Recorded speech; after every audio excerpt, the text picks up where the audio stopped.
through your cabin, and I found your baby book. What? Yeah, it's got this picture of a little naked baby Sean in a wash tub. Man, the girls thought it was hilarious. Josh, what were you doing in my cabin going through my stuff? Oh, I was putting back your CD, Pink Floyd. What were you doing with my CD? What? It's like more. Like, Do you guys think I should let him get away with this? Shoot him! Stop it. This is a new shirt!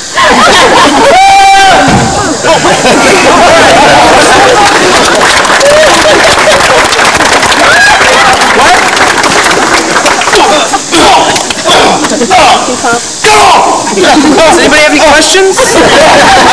What? Could you let go? Alright. Now that brings us to the stage combat portion of the tour. Baby book. Well, actually, Josh was not hurt at all, were you, Josh? Oh, my hair's kind of messed up. No, I'm fine. Alright. Well, we have to do this show 74 times, so we want to make sure that we do it safely, so we don't have to keep reusing different Joshes each show. We're expensive. Right. Let me first tell you that some of us come to Sugarloaf Mountain with already some stage combat experience. However, some of us do not, so we have to go through 2 weeks of extensive stage combat training so that we're all practicing the same skills, same techniques, so we're all on the same page practicing safety. Now, the first thing me and Josh are going to do is we're going to get into the fighter's stance.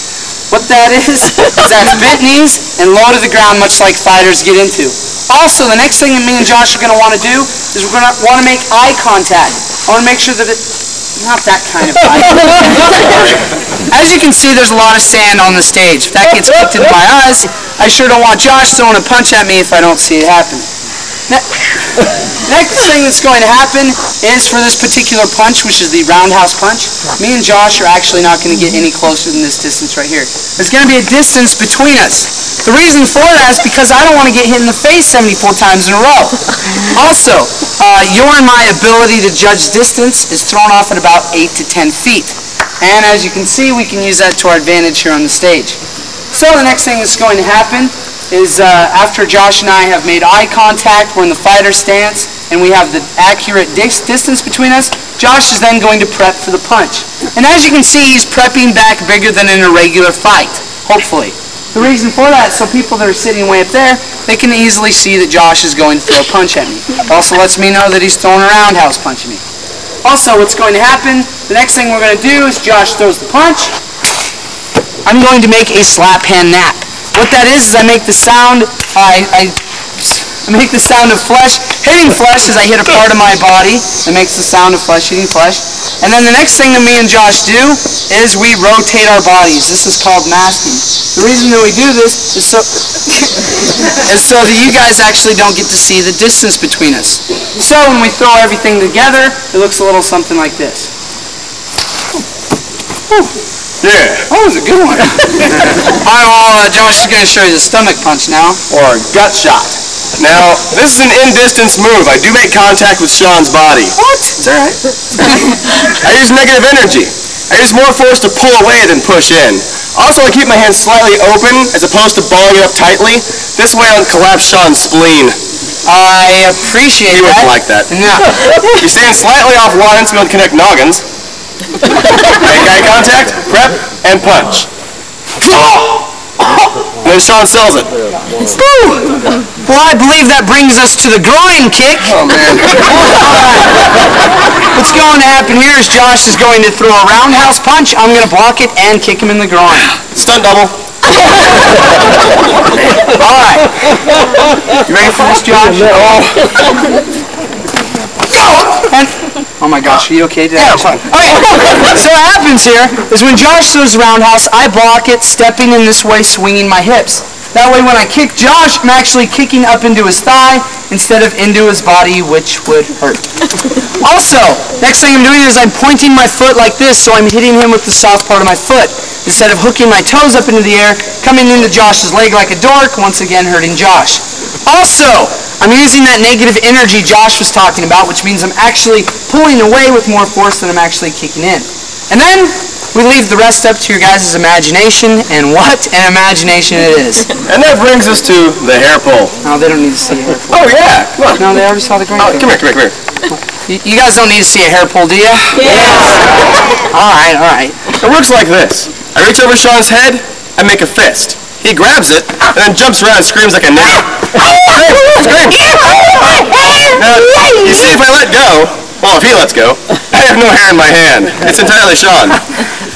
Well, I appreciate you not actually pulling my hair there, Josh. No problem, man. I go the distance. Now, does anybody have any questions or anything? Any questions or comments? Hopefully more questions than comments, because then...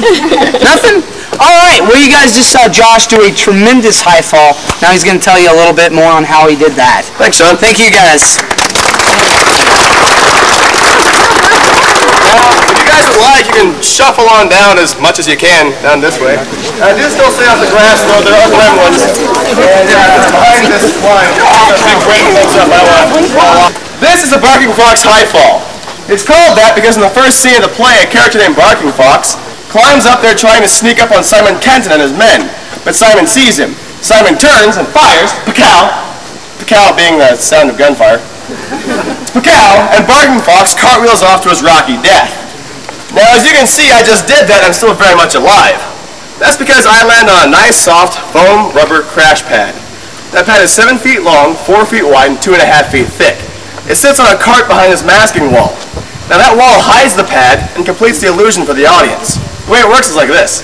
He gets shot, falls off, hits the pad, and rolls back in that cave.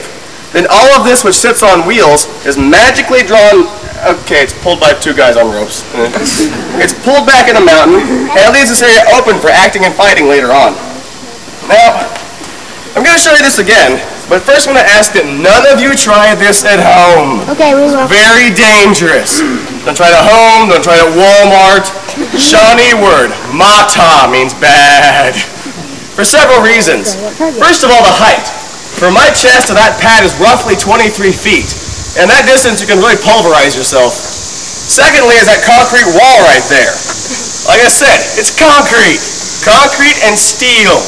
It doesn't forgive, it doesn't care, and it doesn't like you. It's more than happy to shear off a foot or break your hip. So what we do here to avoid dying is place our feet together and draw them up close to our bodies. It's called frogging our legs. It makes us shorter so we can roll over in the air and not lose a limb. Now, like I said, that pad is 7 feet long, and I am 5'10". The actor who actually does this in the show is 6'5", so we need as much space as possible. Now, in preparation for this, I come up here to the ledge and line my hips up with the pad. My body will follow my hips. If I turn this way, I pinwheel off, lay on the concrete, snap my spine, and go home with no paycheck. Mata, bad. Next I yell falling, like he yelled firing. Let everyone out there and up here during practice know that I'm doing this intentionally and not just falling off like a moron and killing myself. Then I tip forward and fall.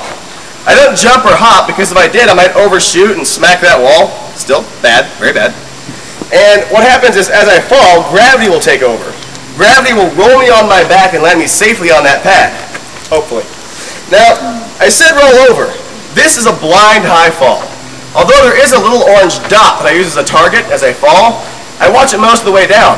But as I near the target, I roll over on my back and can no longer see that dot.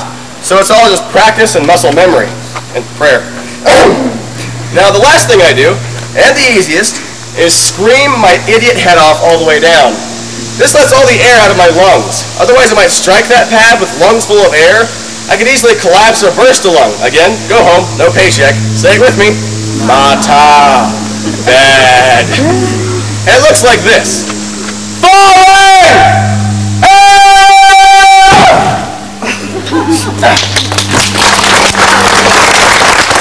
And that was the Barking Fox high fall.